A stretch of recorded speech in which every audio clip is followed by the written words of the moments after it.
Throw your hands in the air if you're real as me. Ooh.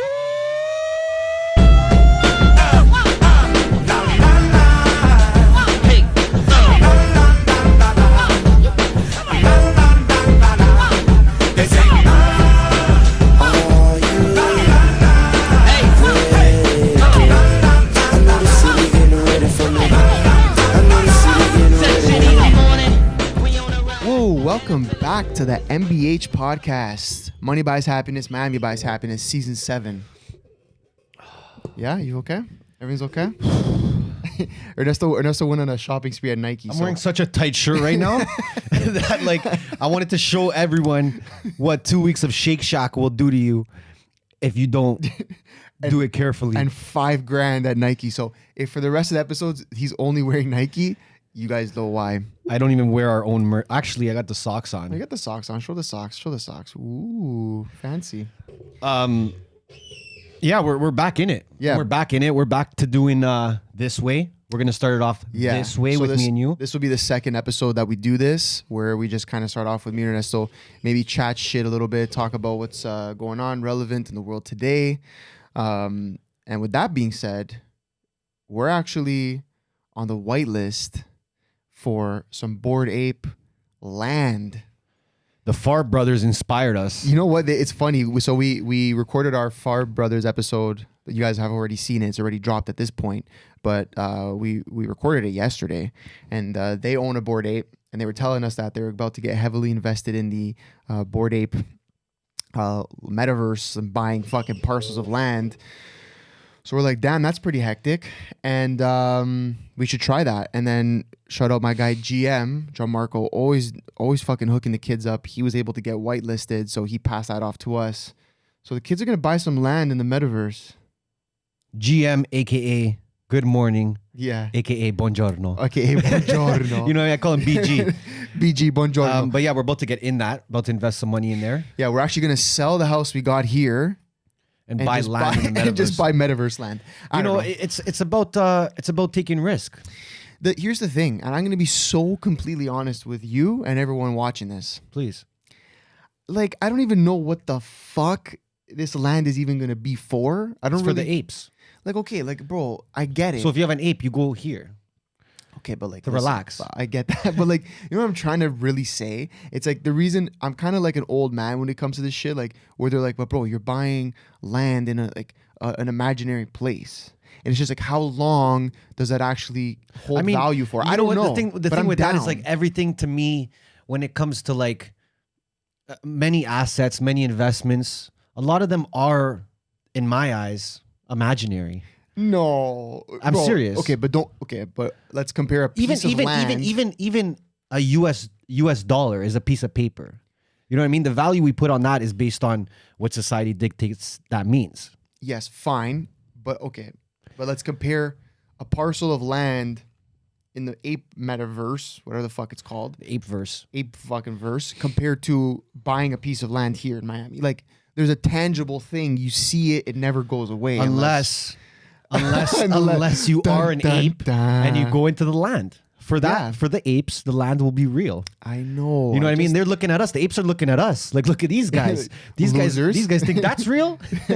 This is real. This is the real shit. I mean, look, I don't know. It's all a risk at the end of the day. You're talking about NFTs. You're talking about crypto. But if I'm gonna dive into that world, I'm gonna go with like the most notable brand. Yeah. Which is the Bored Ape Yacht Club at this moment. Yeah. And get in there, take a risk. Don't be scared. Yeah, it's not cheap risk, but it's a risk that I'm willing to take. The more expensive the risk, the more be careful. Be careful. The more intense the lesson you will learn if you lose. But what about the lesson you learn if you win? It's a big lesson. It's a big win. It's a big win, right? Yeah, but I'm saying I think it's like a two-pronged attack. You know what I mean? It's like it's either that it goes well, yeah, or it doesn't, and you never do it again. Yeah. Or you're smarter about it, or you learn something from it. But you know what? For me, the biggest lessons come when you lose money. Yeah. And the more money you lose, the more you learn. The more you learn. Well, it's actually fun. Now, I'm not trying to promote go out there and lose some money, but go out there and try something different with your money. Risk it for the biscuit. Risk it for the biscuit. Look what other people are doing. If it's been done in the past, and you gotta weigh out the risk. But listen, from what I know, there's no not. So now I'm trying to do a little bit of research on it. From what I know, they don't have like a set price of what it's going to cost yet. Okay, they're going to announce that like just shortly before the 30th when they're whitelisting. But apparently, it's going to be like 300 ape coin. Ape coins right now are worth like $25 US per coin. So it comes out to like 7,000 American for a parcel of I like land. the apes because it's a built community. They have a foundation. They have a brand. They have trust. As far as that can go for a fucking NFT. That's the thing. Well, listen, this guy's telling me, fucking BG Buongiorno. He's telling me, dude, these things can go to like 100 ETH, like easily. Yeah. And like I know, it's the thing is usually you'd be like, yeah, bro, this guy's a huge shooter. But here's the thing: look at the Bored Apes, look at the Mutant Apes, whatever, like all their spin-offs and whatever. Apes. No, Stone Apes isn't part of them. Stone Apes is part of it. It's part of Bored Ape? Yeah. No. It's the same people. Okay, there you go. Yeah. They all do well. They have all done well, relatively well, especially if you were able to get it whitelist at the beginning. So I don't know. We'll see. It's gonna be interesting. We'll definitely keep you guys posted on IG and just what the fuck's going on with that and when we cop it and see how that goes. But it's metaverse time now. We might have to do a MBH NFT. Yo, do you guys want that? Would you guys fuck with that? No, you want it, but do you fuck with it? Just comment below if we should create an NFT for our community, and let us know if you would actually be down. And what kind of utility you'd want. Because we've always talked about this being like maybe they own a percentage of the actual IP of the episodes or ad revenue. And they get ad revenue. I don't know. You guys let us know. We were trying to think of some utilities, this and that. But you fucking let us know. Because we're interested in doing it. We want to get in this space, not from just a purchasing standpoint, but like launching some type of project. And we want to know. We want to know what you guys think. Only in Dade, at Only in Dade. Which like for our which Canadian, is like 6 Buzz. Yeah, for our Canadian listeners, viewers, that's like the Miami version of like 6 Buzz. Yeah, but I think it's funnier. I was gonna say it's actually a little more like still professional in a way. It's a little bit more professional. It's a little bit more like lighthearted. Like they're not. Like 6 Buzz is like raw. Like, 6 Buzz is just attacking people at all times. They're just attacking some sort of person or group at every post. Yeah. So congrats, 6 Buzz. Well done. Congratulations, 6 Buzz. You're literally toxic as fuck. Like I don't even know what to say. Like you guys are so fucking toxic. It's ridiculous. I mean, I follow you guys. People love it though. That's the thing. Yo, shout out. Thank you for the follow back, by the way. That's huge. Yeah. Yeah, right. Yeah, for sure. Yeah, for sure. Appreciate you guys. Yeah, for sure. It's okay. Don't worry about it. Yeah, don't worry about us. And yo, shout out 6 Buzz for promoting our podcast with Kyle. Yo, appreciate that. That was sick. That was sick. Yo, hometown love. Appreciate that. Yo. We had fucking Dana White post it, Dave Grutman, Kyle Forjard, Bob Menery, everybody. Steve Will Do It, Nelk, Full Send. Oh, but 6 Buzz, no, it's okay. Let me know. Tell me more about the 10 rap videos that I have to choose from that I think is the best one. Do the carousel of all the 10 rap videos of all the artists that nobody knows, and I'll pick one. Yeah. That's Appreciate that whole time. I'm so embarrassed. I'm straight up. I'm calling you out. I'm Yeah, calling you yeah. out. I'm embarrassed, bro. I'm embarrassed. That's embarrassing, bro. You don't even show love to people from your hometown doing it big because what? No, because there's what? not really. You're cheesed? No, I think it's like I don't know. Like I tried to understand it. I don't rate that. And I just thought for sure they were going to show us stuff because there was some. I won't go deep into it, but there was some conversation about that happening and clips were sent to them and whatever. But yeah, instead you're just posting a fucking 18-wheeler on the highway, just getting demoed by another one, and then saying should these guys have their license or not? Yeah. Like that's the thing. Like that's what cheeses me. No, but I think that's if you're gonna be news, be news. You know what I mean? Like that was news. What we did was news. But I think that is like a perfect example of like what we were saying in some of our earlier episodes about Toronto and not showing each other love. Bro, like even if we look at our viewership and our listeners and we look at our rankings on Apple and Spotify, we are being ranked higher in the US than in Canada. Which is insane. Which there's more competition here. Yeah. I mean, it's just that alone. It's the There's US. more So people. it's like, it's probably, I can imagine, probably like 100 to 1 or maybe 1,000 to 1 in terms of amount of podcasts here compared to there. So that rattles me though. But that goes to show, don't ever expect, even when you catch a huge W, even when you catch a huge win and you do something profound, Wow. The people in your hometown won't give a fuck. Yeah, They won't care. So don't even be cheesed. I'm cheesed, but learn from me. Yeah, I was gonna say, learn, you're getting real learn cheesed. from my mistakes. I'm cheesed. I shouldn't be because I shouldn't even expect that. But No, but like, hold on a second. There was conversation. That's why it was expected. It wasn't expected. I don't think we were expecting it just because we were expecting it. okay, but the way I'm looking at it is like you run 6 Buzz. You're like, okay, these people need to know what's happening in Toronto. The biggest thing's happening in Toronto. Yeah. That was That huge. week that we launched it. Like, bro, that was it. Well, for that whole I'm week. just saying, like, we gained almost 30,000 subscribers or 20 something thousand overnight, 1.5 million views, whatever the fuck it's at now. Yeah, like, I mean, look, it's Don't expect love from your home city. yeah, which You is can sad. you can do whatever, man. You can kill it. You can smash it. But is you that can, everybody or is that just You Toronto? can prove everyone wrong. It's a hometown thing, I think. Yeah, Bro. yeah. It's a hometown thing because we come here and people don't even know our backgrounds. They don't really know what we've done in the past. They don't know who we are really. Yeah. And there's no judgment. Yeah. They're just like, oh, okay, these are guys doing this. Okay, let me check. Well, no, it out. they're rating the hustle. They're just like, okay, we see these guys hustling. Take Yeah. a quick look at what we've done. They're like, oh shit, these guys are going hard. Yeah. Let's go.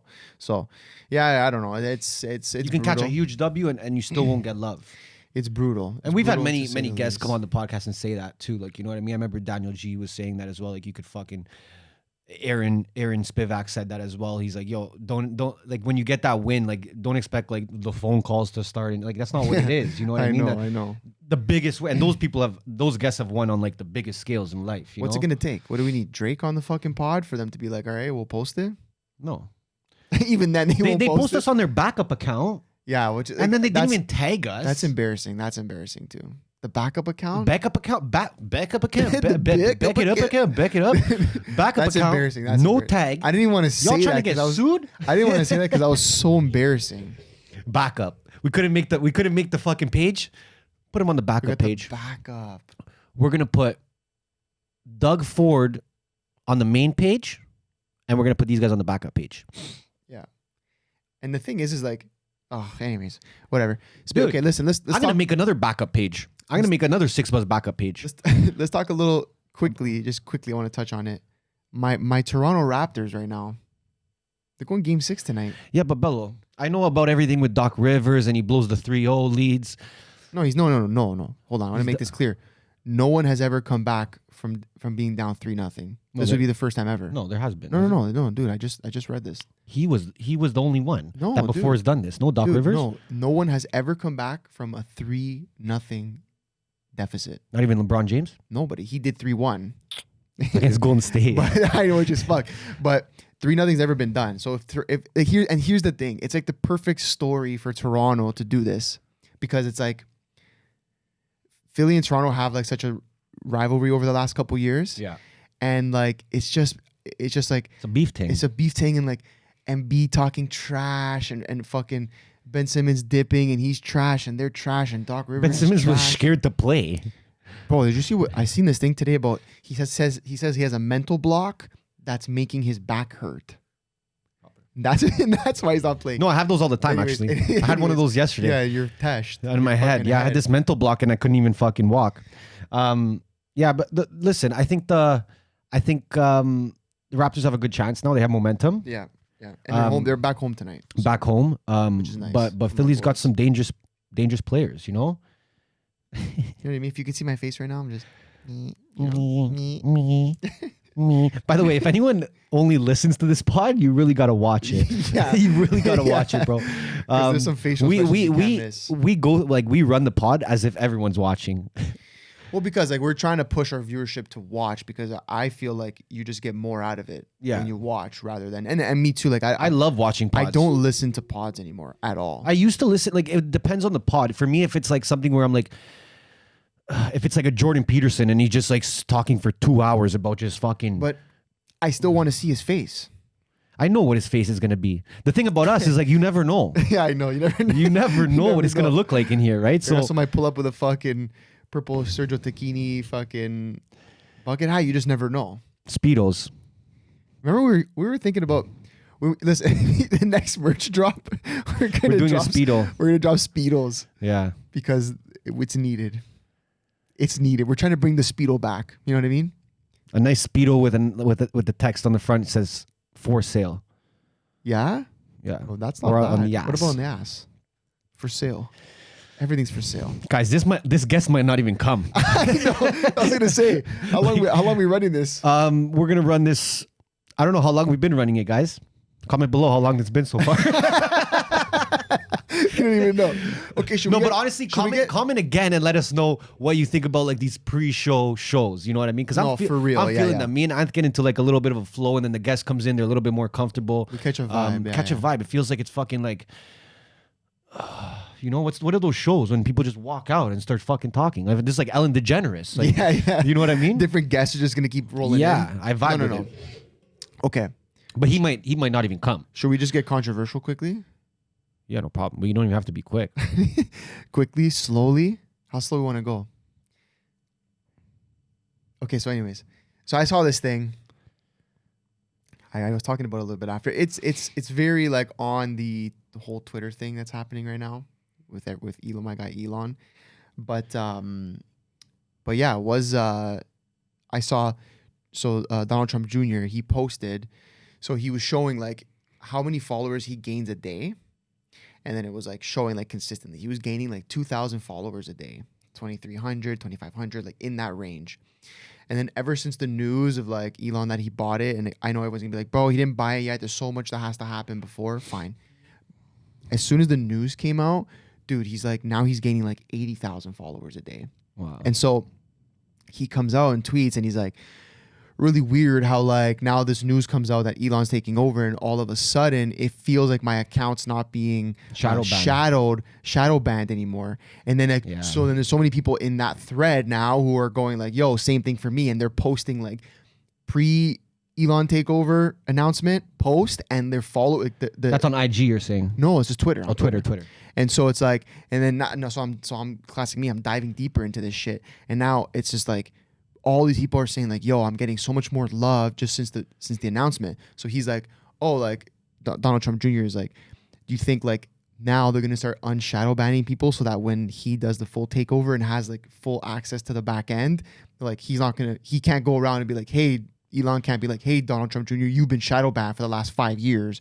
You know, hey, this person, conservative, right wing, you've been banned. Like now they're gonna kind of like let them free, which is fucked, man. Because it's like when you talk about social media and it's swaying elections, it's like, yeah, it has been swaying elections and it's been swaying elections in only one party's favor. And when there's no evidence of it. But when these people are coming out and showing these numbers and this type of change in followership and engagement post this announcement, you got to wonder and say, okay, so what has been going on for the last 3, 5, 10 years on this platform, right? A platform where Twitter is, and this is what Elon was saying, is a place. It's like the town square where people get to come put out information and then debate on it. But when information from one side of a political spectrum is being fucking shadow banned, dude, that will sway an election into a certain way. That will sway the public opinion in a certain way because you're not seeing both sides of an argument on any topic, right? And so this is scary stuff, man. And whatever. I mean, thank God we're seeing something like that happen in the Twitterverse. But I don't know. For me, it's like I think in the next 3 to 5 years are going to be like a big awakening to an extent if people like Elon and other billionaires and powerful people start to really attack these social platforms where all of our conversing information is shared and all the conversations happen. If they start attacking them more and putting more pressure on them, either straight up buying them, which is insane, probably won't be that much, but if these people start putting pressure on them like that, then I think we're going to start to see a lot more of like the collusion and corruption that was happening, that led this amazing country, America, to the place that it's been in the last, I'd say 2 to 3 years, 5 years even. Yeah. It's crazy, bro. It's crazy, man. It's scary, man. But hopefully, I mean, I think people have the awakening has been happening already. It has, yeah. Right? It has. I think just more people, like it's just the same people that know what's going on. You know what I mean? Like more people need to wake up to what's going on. And like you said, I think things like Elon purchasing Twitter. Insane. But like I'm going on Twitter and I'm seeing people that are like against it, and it's like so fucked. Like how are you against free speech? Dude, I saw classic Vice. Like Vice. Oh, those guys are Bro, a sellout. Vice, They're a sellout. you guys are fucking trash. Yeah, you guys sold out Trash. large. I seen them put out because I've been seeing some people share it, which like when I see you share it, it's a straight unfollow. But I seen people sharing a Vice post that was like, and it's so funny, like they use this like 1990s picture of Elon Musk like in front of a dinky old computer, and he's like looking at the camera, and he looks like just like a weirdo, like looks like such a creep, like the picture. They looks, love choosing the fucked pictures. the fuck. He looks like, and he's not doing anything wrong, but it's like an old pic. His clothes look fuck. He looks like an old white weirdo creep guy. He's like meh, in front of this computer. So they post that picture, not a fucking 2022 picture of Elon where he's standing in front of Tesla, the biggest G. Yeah. They choose that trash picture of him, and then it's just like the picture on the picture. The caption says, If you want to leave Twitter because Elon Musk purchased it, here are your options, or something like that, something along those lines. It's like, dude, it's Elon Musk. Like you're acting like Putin just bought Twitter, or the head of Al Qaeda or ISIS just bought Twitter. It's fucking Elon Musk, one of the richest men in the world, and fucking and one of the smartest dudes ever. One of the greatest geniuses of our generation, and they're acting like a terrorist just bought Twitter. Well, I love how it's even like I seen a bunch of these. It's like Elon buys Twitter and everyone's all shook. Bill Gates buys 400,000 acres of land, and no one says a nobody word. fucking blinks a fucking dick. Yeah, but not even blinks a dick. Nobody even blinks a fucking dick. The guy's buying land everywhere. That's real. Like that's real. Yeah. Twitter can just shut down. Yeah. You understand? Like I even seen, shout out Aaron Spivak. He posted. He posted about this, and he said, yeah, it's all good, Elon buying Twitter and everything, but it's really ultimately up to Google and Apple because Twitter's on the App Store. Yes. So Elon will still have to abide by any guidelines from Apple and Google, which is not any better. And then in addition to that, I saw Jen Psaki, fucking Biden's press secretary, that stupid broad that she's an idiot. That girl doesn't even know what she looks like. She's like a fucking retard. I mean, listen, I shouldn't say that. She's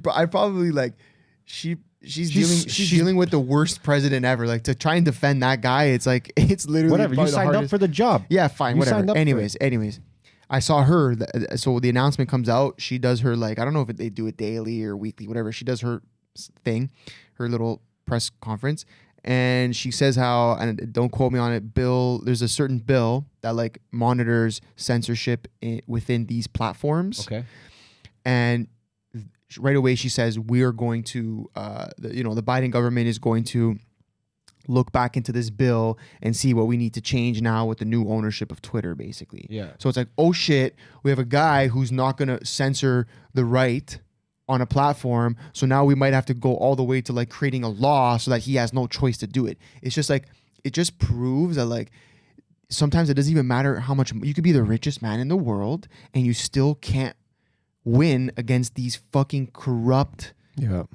I don't even know what the fuck you call them, elitists. Like I They're everywhere. thought he was an elitist, Yeah. but even he's got to fight them. Yeah. Holy fuck, bro. And you know what's funny? And then back to what you were saying about Bill Gates and the farmland. That's one thing. But what about Bill Gates' involvement in Pfizer and this and all these companies and this and that and his involvement in the vaccines and this and that? It's like, y'all weren't worried about that?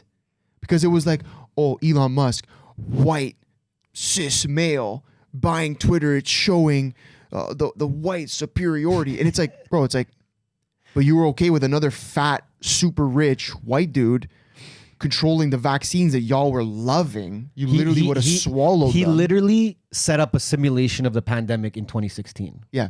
Literally. But that was okay though. No, that's fine. And it No, was he's being a nice guy. He's getting ready for everything. Yeah. You know what I mean? He's like, just in case, bro, I could see something coming. This guy's been saying this whole time, even throughout the pandemic. He just keeps coming out and he says, oh, well, maybe this is going to happen next. Oh, well, maybe I think this might happen. We got to be careful because this might happen. And then it happened. Dude, what are you talking about? You're a fucking entrepreneur. Yeah. Yeah. You understand?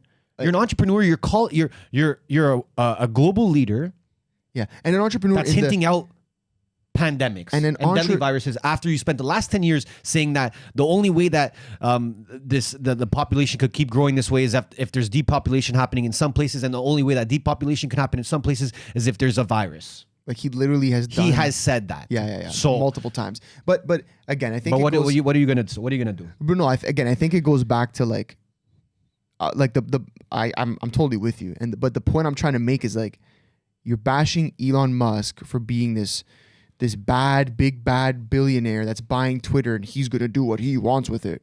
But what do you think was happening before Elon Musk? There was just big bad billionaires doing what they wanted with it. Yeah. And then when I compare him to Bill Gates, again, forget the farmland, don't forget the farmland. It's fucking insane. Yeah. But bro, where was that energy of the big bad billionaire controlling the vaccines that went into your body and the fucking and his white supremacy? Like where was that? Where the fuck was that? Like, bro, some of you trust Bill Gates like he's your fucking uncle. Bro. He's like, your dad. Like he bro. doesn't give a fuck, bro. I know. It's insane. Like go back in time. Go to 2010. Go to 2011. Go to 2008. The man is literally on stage. Yeah. Explaining what is happening right now. And do you understand? Like he's literally explaining it. And when you do something like that, when you go out there and you're like, and you say that 10 years before the pandemic happens, and then you say 6 years before, and then you say 4 years before, and then you say 2 years before, it's like, dude, that's called a plan. Yeah. That's just a plan. You had the plan. Yeah. You put it out. Yeah. Congratulations. It's not that hard. And this is the thing about the whole pandemic now, that like, okay, let's speak hypothetically and say we don't like, and I'm speaking for anybody watching, listening. I'm speaking on like, let's say Toronto, Ontario, Canada as a whole, because I think in the States they're in a better place when it comes to this. But let's say we're not going to go back into lockdown. Let's just say, right? Hypothetically, yeah. Like there's been so much damage done that it's just like it's too late. But it's like, for me, it's too late. Does anyone like? Everyone just got bamboozled. It was just like, okay, so they fucked us. They lied to us consistently. They destroyed businesses. They destroyed our economy. Inflation is running rampant. Houses are literally unaffordable for even people that are making good money. Like, destroyed everything. And people have just forgotten about that. And they're just like, yeah, but it's okay because I don't have to wear a mask anymore. And it's like, bro, like they've brainwashed and bamboozled these people enough to think that just because they don't need a mask anymore or to show a vaccine passport to get into somewhere, that everything's okay now. But now they're starting to say too, oh, I don't know about mixing the unvaccinated with the vac. They're still trying. When you put that out there, you're just proving to everyone that the vaccine does not work. Yeah. Well, they keep doing that. Yeah. Keep doing that. That was on them. Because that's so jokes. And then anyone that actually thinks that's real, but also, where you been for the last 3 years? But I also, don't know. But also, we haven't we haven't seen that here at all. Seen what? Like any type of talk about that here. Bro, the only thing I see here is fucking Rick Ross fucking billboards on the highway, fucking, you know what I mean? Like, that's all I'm seeing here, Lamborghinis and shit. Like, that's what I want to see. I don't want to see no fucking weird shit, bro. Like, none of that here, bro. None of that. I guess what I wish is that like people wanted to hold the government more accountable for destroying everything in my eyes. But you know what they did instead? They did us a favor. The government. Yeah. They did one good thing. What'd they do? They changed Ryerson's name. Oh, that I couldn't sleep at night. No, honestly, you understand? Listen, I would go to sleep. Thank God. I would go to sleep at night, and then every hour I'd wake up like, did Ryerson change its name yet? Did they change it? Like I would go check 6buzz. I would check everything. I'm like, fuck, they didn't change it yet. This is fucked. Like this is the biggest problem Canada has right now. Ryerson University. That should not be the name. That is bad. So we got all our heads together. Yeah. The top talent when it comes to branding, when it comes to creating, when it comes to designing, and we came up with the name. What did we get? Toronto Metropolitan University. Wow. Round of applause. Well done, Toronto. You guys, amazing. So, thank you. Now everyone can sleep at night in Toronto, finally. I can finally respect our government for making such a strong play. And for using our tax dollars wisely. But there's one more thing that we got to wait for. Dundas Street. They got to change. How? It's still Dundas? How? How is it still Dundas? What? And you know what's hilarious? My mom, when she came, my mom came to visit, and you know how all the streets here are numbered. Yeah, it's like 133rd. So it's like 130 northwest, and it's like 10 southwest, and it's like all numbered. So it's super easy actually to get somewhere if you know the intersection. And she goes, well, they're so smart here. They just named the numbers so that there'd never be any issues with the names. Yeah. Right? Yeah. I don't think that's why they did it. I don't think so either. But I'd love to see Toronto engage in Some in numbered streets. in a numeric street. Well, no, I think yeah, it's more of like if you know you got to go to like 133rd. Yeah. You just drive one way and you know you're gonna get there. So, yeah, I think it's just fucking ridiculous. And then you just look at like Dundas Street. Okay, so That's such a joke, bro. Get over it. can I say something? I'm sorry. Let me say something. okay, say what you're gonna say. Changing Dundas's name is not gonna do a fucking thing. Nobody even knows who Dundas is. Yeah. People are on Dundas right now, living on Dundas, working on Dundas, fucking on Dundas, and they don't even know who Dundas is. You guys are trying to make it a thing who Dundas is now. No, and if you find out who Dundas is, now we gotta find out who Dufferin is. Now we gotta find out who Bathurst Street is. Now we gotta change King Street and Queen because now it's But Zay and Zem. We're gonna do Zem Street and Zay Street. But can I say something Fuck though that. about this Dundas Street shit? Listen, yes, and I think nobody knew this, but our government did this from a virtue signaling aspect to come and be like, oh, this guy was a slave owner back in the day. We got to change it. Okay, fine. So now you're looking at a street, Dundas Street, whatever. When they were talking more about it, when it first came out in the news, and you could correct me if I'm wrong, I don't know, but it was somewhere between, it was going to cost the city like 30 to 40 or $50 million to do that, to make the change, because then you got to change people's licenses, documents, like for home ownership, Addresses, land change ownership, everything. address, bro, everything you could think of, it's all got to change. Passports, whatever, all this shit, right? It's a good And- distraction. Well, no. What it is it's like, oh, hey, like we're doing good for the black community Bro. because. But hold on. We're doing good for the black community because we're changing this street name and because it was a slave owner and this and that, whatever. So let's say on the low end, it's costing them $30 million to do that. Yeah. Bro, you don't think a donation of $30 million to black-owned businesses or to black families that live in Education. low-income areas, education, food, housing, like, how about all the gang related fucking activities that happen with the youth? yeah, putting more. No, but But hold on. Dundas. But Dundas Street. I can't sleep because at night. we gotta take care of the black community. We gotta change the Dundas Listen, like, Street. and I'm 30 sure, million and to do listen, it. Was it okay to be a fucking slave owner? No. Is that okay? No. Do we want to promote that? No, we don't want to promote that. But I swear to God, like, here's an example. Okay, Yeah. here's an example. Okay. And here's something, before I give the example. Okay. I would love to go to some of my black friends and say, hey, they're changing Dundas's name. Does this help you? Does this help you? Yeah. That's the perfect question. Does this help you? Yeah.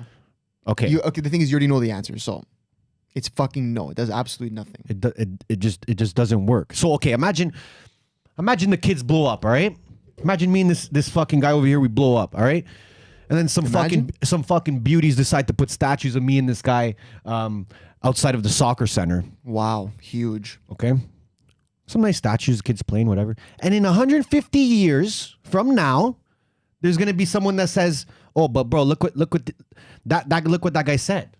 Look what that guy said in 2020. We gotta demolish this guy's head right now We gotta off cut the his head off. statue. Yeah. Take it off, change the name, take everything. What are you guys doing? Yeah. You guys are trying to. You can't change history, okay? You can't change history. History is what it is. You have to learn from history. And when you learn from it, you make sure that the same mistakes don't happen again. And I think we've been pretty good doing that. But if you're going to try and erase history, what's the point of that? Because then we're going to lose the lessons we learned. So everyone scared of history, make sure it stays in history, or else it'll happen again if we have to forget history. Do you understand what I'm saying? Yeah, that's a good point. I was actually watching, there was some guy on Joe Rogan where they were talking about this whole, like, he goes, listen, America was built on slavery. Yes. Every single country generally has been built off of slavery at some point. The Romans back in whatever the fuck. There is countries to this day engaging in slavery. 100%. No, but I'm saying if you go far back enough for any country, slavery was a part of building their nation at some point. Yes. You know, could be 1,000,000 years ago, could be 500 years ago, could be 100.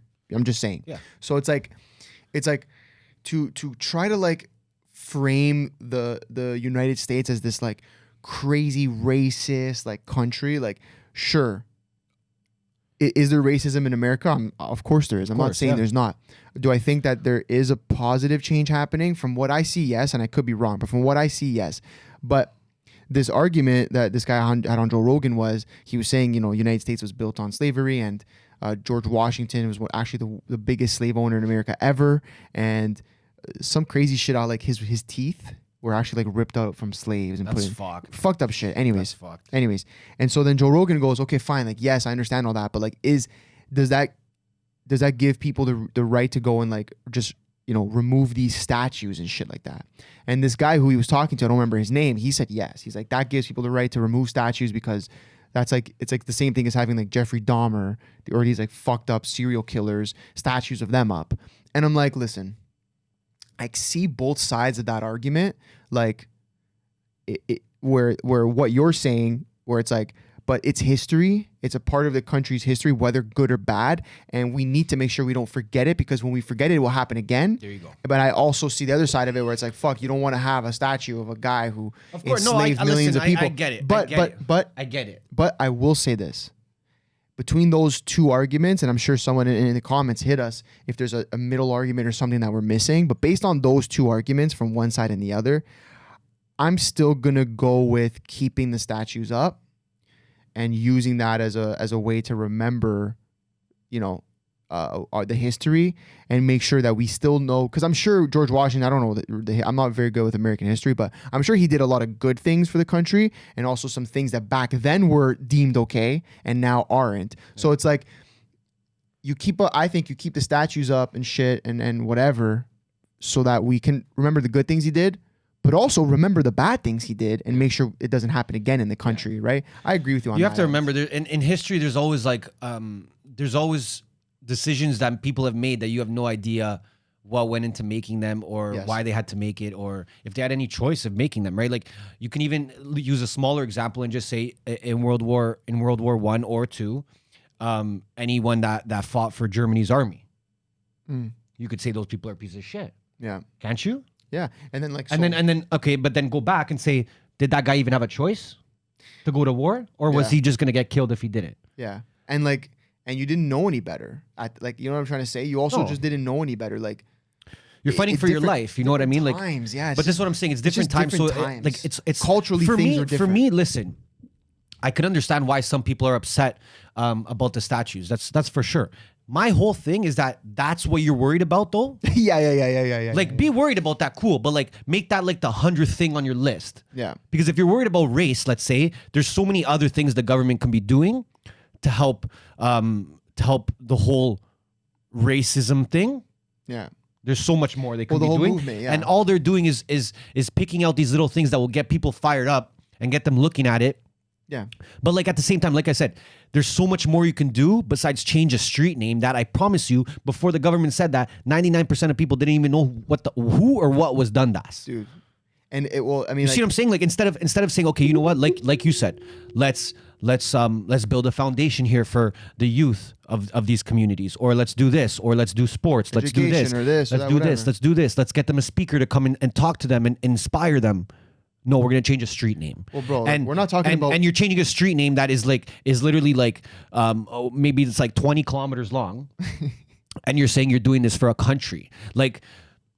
Yeah, like I think there's so much more to be done than changing street names and breaking down statues. Like, I understand people are upset about it because of the past, but I'm gonna say it again. There's more important shit to be done. 100%. When trying to tackle, let's say, something like racism, right? And we all know the mainstream media likes to make racism a lot more than what it is nowadays. Also, I'm going to say that. Yeah. That's just what it is. Because the people I rock and roll with, the people I see, the people I work with, the people I know, I'll be honest with you, no one gives a fuck about racism. Everyone treats everyone the same. Yeah. Like, no, like, bro, there's probably like those fucking psychopaths out there, that fucking 0.01% that are racist as fuck. Yeah. They're probably still out there. Yeah. But okay. Right? But I'm saying, but here's from what I see on my day-to-day, and listen, this is from Toronto, this is from Miami, and we know a lot of people. We talk to a lot of people. We see a lot of people. Yeah. And bro, I personally don't see racism. Maybe because I'm privileged and I don't see that. I was gonna say, that's what someone's gonna say. Someone's gonna say that for sure, right? Maybe because I'm privileged and I don't see it. But listen, like the way I grew up and you grew up, we grew up in very multicultural societies and environments. Yeah. Right? I was around black people all the time, Spanish people all the time, Asian people all the time. So were you. Right? And to be honest, it was never a crazy big problem, racism. Right? It was only when something happened and the news spewed it and everyone's like on their toes now. Like, oh my God, racism is this huge problem, which it's a problem. I'm going to say it again for all the people that want to blast me right now. It's a problem, right? And things need to be solved, but solving them through changing a street name and solving them through taking down statues, that's what's going to help. Straight up. Is it really going to help you if Dundas changes its name? Like, is that going to make your life better? Is that going to enhance your quality of life? Is that going to ensure that you are not a victim of racism anymore? Like, I just don't see that. I think, and I mean, I agree. I think in terms of like when we were kids compared to now, like, dude, like back then, sure, did racism live 100%? Does it still live? Yes. But back then for me, it was more like, just like, I could understand where like, you know, there was privilege compared to being white or black, just the way people were treated. Like I'm not gonna lie. Of course you. But I think we learned from history. No, but I'm saying now. I'm talking when I was a kid. Let's say 5, 10 in elementary school. Yeah. As I moved into high school and then graduated and gone to the workforce and kind of where we're at now, I really think it's way less than it was back then. And because people are very let's aware. say that's 20 years, right? Let's say that's a 20-year gap. I think that there's been a lot of progression in fighting against racism. And again, from what I see, you know, whether that's an accurate representation or not, but I see a lot of progression. But alongside this progression that I've seen, the news is talking more about it. You see what I'm saying? But in a negative way. Because you have to understand something. The news, the governments, they need divide at all times. Yeah. One of the ways that they continuously promote division is racism. It's a perfect way to do it. Yeah. Right. And I'm not saying it's pretend racism's fake or this and that. I'm saying that there's bigger powers that know what pisses us off and they use it to trigger us. Like that's like it's a smart way. It's a smart way to manipulate people. Like that's just what it is. Like if you think otherwise, if you think they're putting this shit on the news to let you know and make sure you're all good, and bro, you've been manipulated. Like hard. And like I don't want to hear it straight up. Like hard. You just been manipulated, and that sucks, right? But you have to take everything with a grain of salt, especially there, because especially Canada, that's so multicultural. So multicultural. How is our society running so well throughout this stupid pandemic we have, through all this shit, if there's this huge problem of racism, which I'm not seeing it in Toronto, bro. I'm not even seeing it here in Miami. I'm not seeing it. Maybe it happens in the schools and this, but is it? I don't know. Yeah. And if it's happening in the schools, like I said, you think racism between grade 5s to grade 8s, you think that's gonna stop because you changed Dundas's name? Yeah. You see what I'm saying? Or you're gonna invest some money into the education system, get these people some inspiring speakers on board, get them some trips to go on to experience some things. Yeah. You want to spend all that money, spend it on that. At least people are actually learning about the history, learning how they can get past it, and learning how to build a better world, right? But then you look at, for example, someone like Kanye West, who, when he made that statement at TMZ where he said slavery is a choice for black people, and that like outraged everybody. But I think it was taken out of context. I don't think people understand what he was trying to say. And later on, a lot of other like black artists, big prominent black artists, came out and were like, yo, like I kind of know what he was trying to say. And dude, I don't think he was like, he's not saying, bro, it's like literal to the term slavery is a choice. I think he was trying to say like, the longer we harp on it, the longer it stays around. Yeah. Right? So it's like, we know what happened. Everyone now knows what happened, especially because of the media. So let's just accept it that it happened and like move to a better future. Yeah. The longer we like, it's the same thing with any issue in your life. Well, it's the same thing. You just continuously manifest, like you can manifest negativity, you can manifest positivity, right? So if you're always like, if you're worried about the past and you haven't learned from it yet, you don't understand what happened, and you're like, oh my God, this is so bad. This is still happening. You're going to just keep bringing that onto generation and generation and generation. But that's what he was saying. That's the energy you're bringing to your own life, right? And at the end of the day, it's like, Dude, take a breath. It can be the same. Like it can be the same as, bro. You fucking get in. You lose a job. Yeah.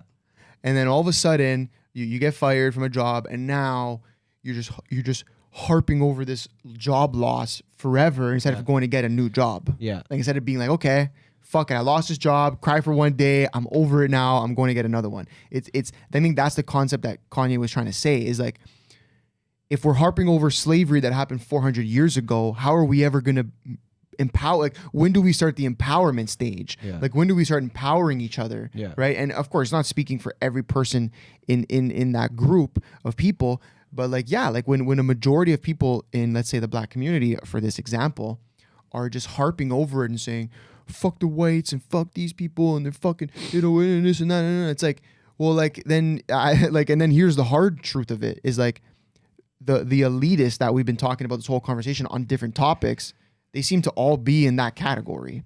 So the more you hate on them, the less chance you're going to have to, like, let's say, work and coincide with them. Yeah. And I'm not talking about the elitists and the 1%, but I'm saying even the people at the top of companies and this and that, whatever. Like, stop harping on it, understand it, recognize it, put things into place so that we don't forget that it happened. Yeah. Right? Use the money on that type of shit. Yeah. Which I think was happening, and that's why people, like, when you went to school, you were learning about slavery, you're learning about what happened. Yeah. Right? Well, when I was in school, I was 100%. Me too. Yeah. And that opened up a lot of people's eyes at an early age, which is great. And that's what you have to do. And that's why people like us, we went into our lives like as adolescents, 11, 12, 13, and we're going out there and we're playing, let's say, soccer in a fully multicultural team. And there's no judgment there. Zero. Because we learned about everything. We're all the same. We're all people. We're all human. Yeah. That's good. But then that's a good way to learn, right? With being around every sort of person and learning, right? But then there's like a humorous side of things where it's like, okay, bro, I'm cool if a fucking black guy makes a white joke about me. Yeah, I don't care. Or makes a fucking Italian joke about me. I'm a fucking wop. You know what I mean? Like, they used to put fucking Italians, okay, in fucking little cages in Canada. Do you understand that? Yeah. They used to do some fucked up shit to Italians, when they right? first migrated. Now, yeah. I don't want to hear, oh, bro, you're comparing this. I'm not comparing. Yeah. I'm saying it happened. People from my culture, when they came to Canada, they were put on blast. I've been told stories from my grandfather, from people in my family. It was hard, right? Yeah. Now, what did they do to kind of beat that? They fucking killed it. Yeah. They said, oh, that's how it's going to be. I got to fucking boss this shit. I got to put my head down, work for my family, build something for my family so that shit never happens again. And they know not to do that to me ever again. Yeah. They know people. They're just bossed up. Bossed up, right? Now, am I comparing? No, I'm saying every ethnicity has their own history, right? It's about how you bounce off that, because you can't change history. No one's going back in time 150 years and changing what happened. And if you were to talk to someone 150 years ago and you told them, hey, what are you doing today to combat slavery? And you told them we're changing street names. Yeah, they'd be cheesed. They would be rattled. I'm telling you right now, they would be pissed off. But I think, like, I'm speaking more from like a comedic standpoint, like, or whatever, just a daily conversation. I don't think making a black joke, a white joke, a Spanish joke, an Italian joke, a Chinese joke, like, can we get past that being racist? Like, can we get past that as a fucking joke? There's context in everything. It's like, it's again, it comes down to, like, I think I said a quote here on this episode, like, or on this podcast a couple episodes ago, something about how, like, if we just had, like, open and honest conversation, we could remove canceling, because we could understand if somebody used a term that was deemed racist, or a term that can get someone canceled. If we had an open conversation, and they did that 10 years ago, if we had an open conversation with them, we would be able to tell the context. Was it just a joke? Was it, was it actually meant to be hateful? Like, all these things, right? But bro, it's like, I'm looking at comedians who are scared to, like, talk about black, white, or any ethnicities, or gay, straight, or trans, this, that. Like, that's like, just recent. That was literally recent. But it's like, dude, like, we're really attacking free speech. Like, we've really... Well, listen, they're creating a whole environment where people are really scared to just say what they want to say. You know, and, like, I'm going to say this too. Like, if you're still in a position, let's say you're in Canada and you really want to speak your mind and you're scared of getting canceled, like, you're not going to get canceled. Like, no one's going to cancel you. We've done enough. No one's going to cancel you. Like, especially if, like, you're not someone with a huge following or anything, like, nobody's going to cancel you. The worst thing that's going to happen is that someone that you don't even care about is going to message you, try and put you on blast, and you're going to realize that they're nobody as well. And it doesn't matter. So go talk your shit because nobody's gonna cancel you. I promise you. Yeah, I mean, nobody's gonna cancel you. Everyone, especially in Canada, is like super tired of this shit. And if you ever wanted to speak your mind, I mean, like you had 2 years to do it, but now would be a great fucking time. Yeah. No, I mean, yeah. You're not gonna get canceled. And They cancel. They try to like they couldn't even cancel Joe Rogan. You know what I mean? Like Joe Rogan is massive. The world knows him. You can get a lot of people against someone like that. If you're just like, you know, you have fucking 500 followers and you're just trying to put some word out there and maybe get one person to see how you think. Go off. Yeah, but I'm even saying off of social platforms. Like, yo, don't be in a group of people and be scared to speak your truth. That's like, for me, that's the biggest thing. Like, again, and I said this on another podcast, and I got this kind of from Kanye, but he said, if every time you walk into a conversation, you're trying to say the right thing, then your life becomes a test. And when did you have most anxiety? When you were a kid, on test day. Yeah. No, actually, I had the most anxiety when it was cross country. And then before they blew that horn, and everyone's lined up. That was the first time I experienced anxiety as a human being. But think about I know. But so think about that, right? Like, if every time you walked into a conversation and you were nervous about saying the wrong thing, and you had that feeling right before cross country, like, dude, what kind of life? Who wants to live a life like that where every conversation is anxiety filled? Yeah. Like, that's insane, right? Yeah. And how do you combat that? By just not giving a fuck what people think, by not giving a fuck who wants to be your friend or not based on what you say, your opinions, your feelings. There will be other like-minded people in your position. Now, I'm not saying go out there and be a fucking racist and be a shit person and go hate people because that's what you want to do. If you want to do that, you're actually a shit person and fuck you. Yeah. But I'm saying, like, if you're walking into a conversation about abortion or transgender or any of these topics that seem to be so popular nowadays, or universal basic income or whatever, like, speak your truth. And if the people around you don't like it, that's on them. Yeah. And that's on them to leave the circle and stop talking to you. That's it. It's so simple, right? And we've learned that more and more. And it's like, I don't give a fuck, bro. I mean, at the beginning, it's like there's people that come at you and they'll say some stuff. They'll try to put you down. But when you get past like that wave of like, haters, who the fuck is this person? Yeah. I think that's what it became for us. Like, when we started getting like real like no one that I actually like look at it and about. I'm like, you know what, I actually respect this person or this person's opinion, has ever tried to hate on me. I don't know about you, probably you as well. No, never. But once you get past that, you actually learn and realize that you're inspiring so many other people to do the same thing, even on a smaller scale, right? Well, that's why I'm saying, even if it's not on social media. No, even if it's like now someone saw my post and they have the balls now to even say something to their girlfriend or their mom or their brother. You know what I mean? Like, even it just starts there. No, but even if it just starts in a conversation, me and you are standing around with 5 people and I say something that's deemed, outspoken or controversial or whatever in today's society, there's going to be one person in that group that goes, damn, Anthony just fucking spoke his mind. He didn't give a fuck who was here. That person's going to take that to the next conversation. They go to work, they go to a dinner with friends or whatever, and they might have a little more confidence to say what they want to say on certain situations, right? Something I learned a long time ago is when I was really trying to figure out what I wanted to do with my life. I was looking at everyone that I looked up to. Yeah. And I'm talking about like some of the most successful people in the world. Like big. I'm talking about big people. I'm not talking about like, you know what I mean? I'm talking about big people. Yeah.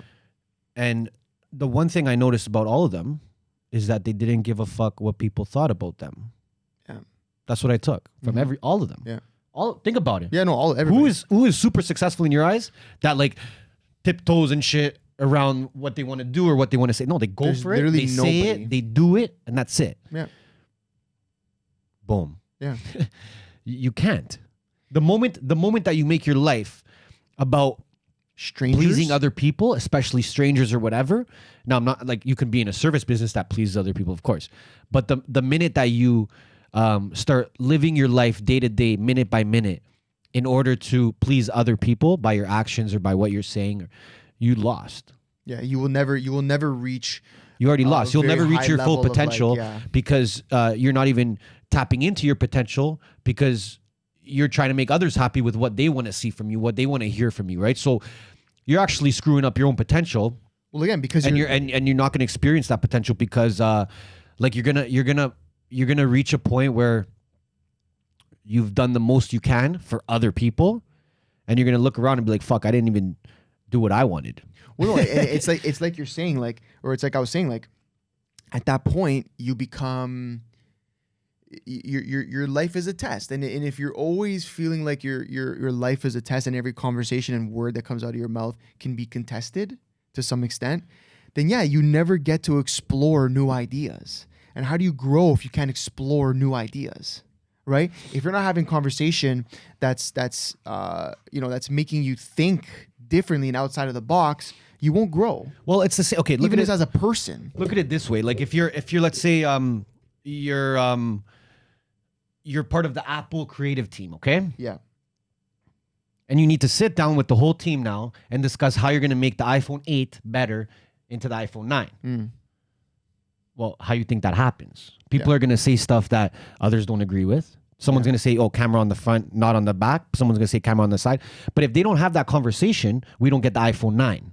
Yeah, or we don't get the best version of what which it is could always be. which is always like the most recent one. Yeah. Right? We're going to assume that Apple does not care about emotions. And when they're talking about creating a new product, they're doing it through conversation, constructive conversation, and they're keeping it business focused. They're not saying, oh, bro, Tim, you just want that fucking camera on the front because, bro, you like it better like that. Yeah, you know what I mean, you're bro? a Oh, fucking because prick, you're racist, bro. You're racist. You want the fucking thing blue instead of black. Like, they're not doing that. So why when we look at society, why when we look at governments, why can't we do the same thing? Why can't we sit down and say, okay, how can we make this better? It's not about what race you are. It's not about where you went to school. It's not about...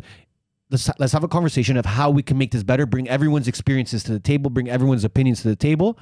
And that's the only way we're going to make this better. Because if we don't have that, it's going to be the exact same. And I think I agree with you. And I think exactly. I think I always say, like, I like to look at every situation in life, and maybe this will change one day, but I like to look at every situation like from as black and white as I possibly can. Yeah. Right. So if, like, let's say I'm having a talk with somebody, and they're telling me about a situation, and they're telling it to me from, like, an emotional standpoint because they have emotion towards this specific situation. I like to, if they're asking me for advice, it's a good friend or whatever, I like to look at it like, remove all emotion. Let's look at it first from black and white. Yeah. Okay? This is black, this is white, and this is where this situation lands on that scale, right?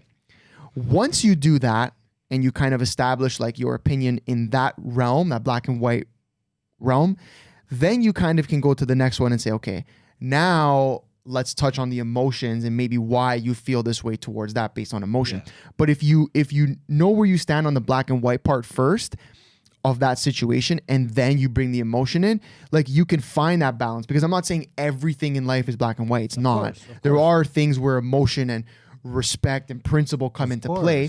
But if that's where it can be that two-pronged approach. Yeah.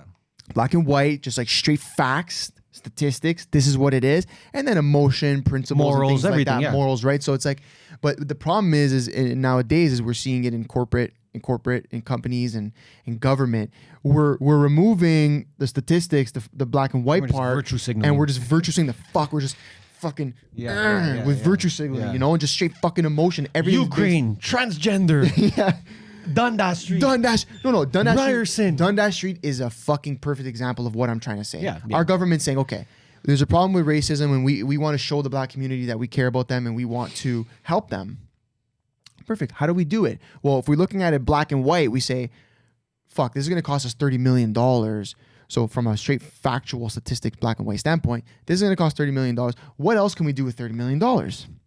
Or they go, let's attack this from emotion.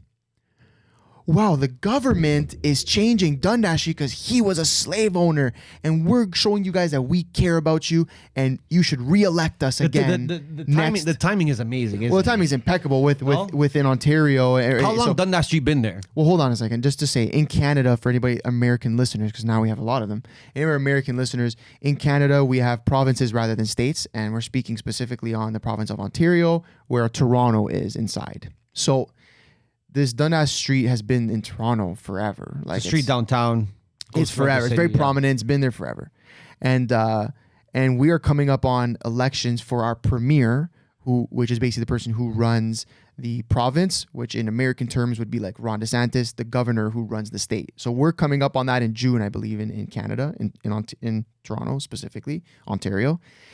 And it's just impeccable timing. All this news comes right upon the news of like, yeah, we're coming into election time, whatever. And it's fucking bullshit, fucking virtue signaling. Now they're trying to get black votes by doing that. It's just like, it's all emotion based and no black and white factual statistic, like, you know, looking at that situation. Yeah. But now bouncing off of that, I think that if people just approach life with that way of thinking more often when it came to like life decisions, situations, disagreements they're having with friends, families, relationships, whatever, co-workers, and we just approach life with more of that, like, yes, there is black and white, and yes, there is emotion, and let's find the middle ground on it, then we would be a lot further than we are today. Yeah. But yeah, nowadays, I don't know why everyone feels like they need to approach situations from a strictly emotionally based, because everyone's outlook. So sensitive, bro. They're all like, they're all on their toes. They're all like waiting for someone to piss them off. They're all waiting for someone to do something controversial. Because they like, it's this virtue signaling has people thinking that they're good people for repeating what the TV says. Yeah. That's just what it is, bro. That's like, that's as simple as I could say it. There's people out there that will literally just regurgitate. I see this all the time. Yeah. Regurgitate the things that they're seeing on the news, and they think that they're doing a good deed. Yeah. Yeah. That's what crazy. Yeah. You're not doing a good deed. At all. I'll tell you right now. You're doing nothing. You're doing a bad deed. You're doing a disservice. It's exactly. A disservice. To the people around you, to anyone that you talk to anyone that follows you. That's what you're doing. I wonder what people who force their families to get the jab, like, I wonder what they're feeling now. Buddy, they like, zipped up their mouth. Like, no, you know what I mean? They zipped it up. Like what? Like I'm just curious. I wonder like what. No, okay. No, listen. You have to remember anything, but I wonder what they're feeling. You know, who are just like. And listen, again, you got the jab, you didn't. I don't care. It doesn't matter. The question, what I'm curious about is those people who are so pushy to their friends and family, and you need to get it, and you're even considering not getting it. You're a shit. Yeah, but I mean, that like, kind of person is still brainwashed. No, okay. Sorry, maybe I'm being extreme. There are some people who were in between that, who are like, you still need to get it. Maybe they weren't. Well, put yourself in your shoes. What would you do if you made your whole family get it? I'd feel like fucking shit, dude. I don't even know what else. I don't even know what else. What would you say? I would say nothing.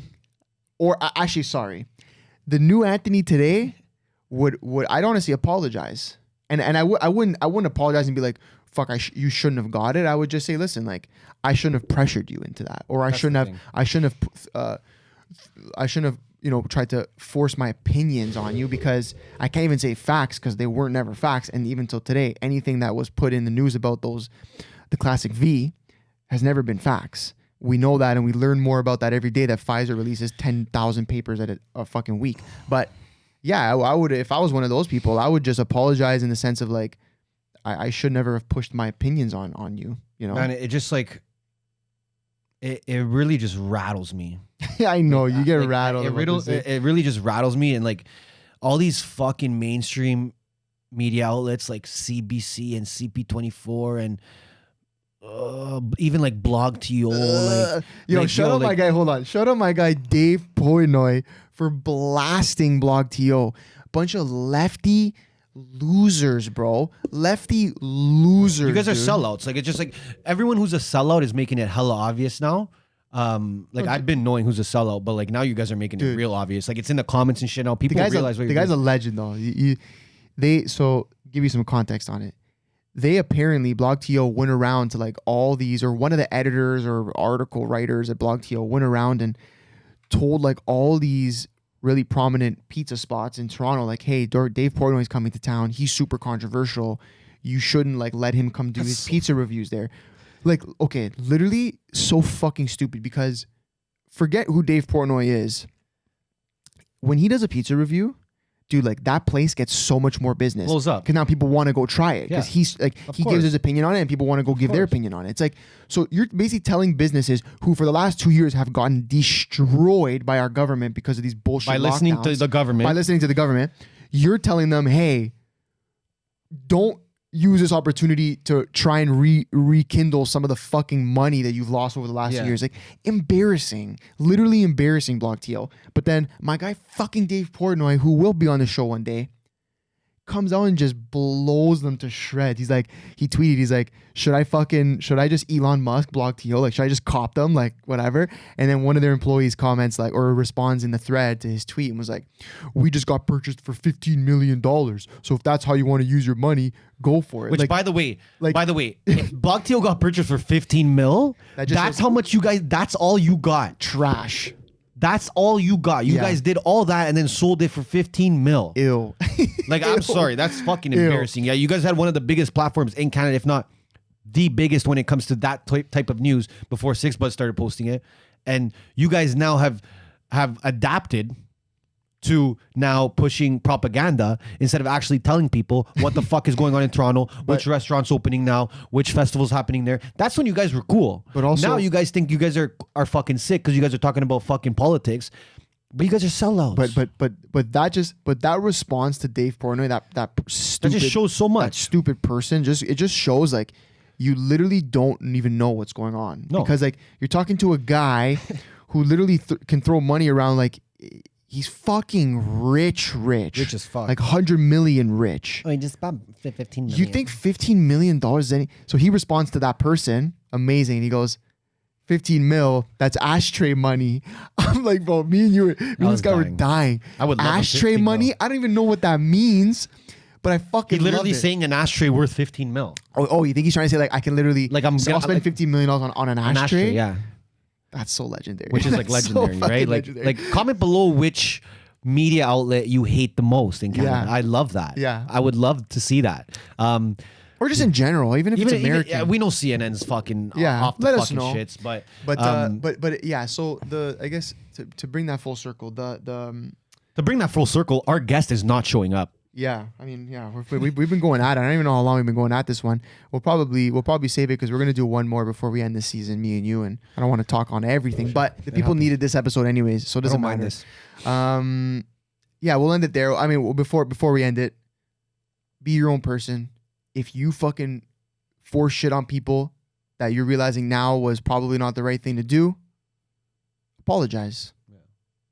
Have some self-respect. Apologize in the comments. Have some respect for people. Apologize in the comments. Comment the apology. Comment the apology. Let us know. And yeah, guys, we're going to keep this fucking rolling. A couple more episodes are going to be releasing before we end this season in Miami.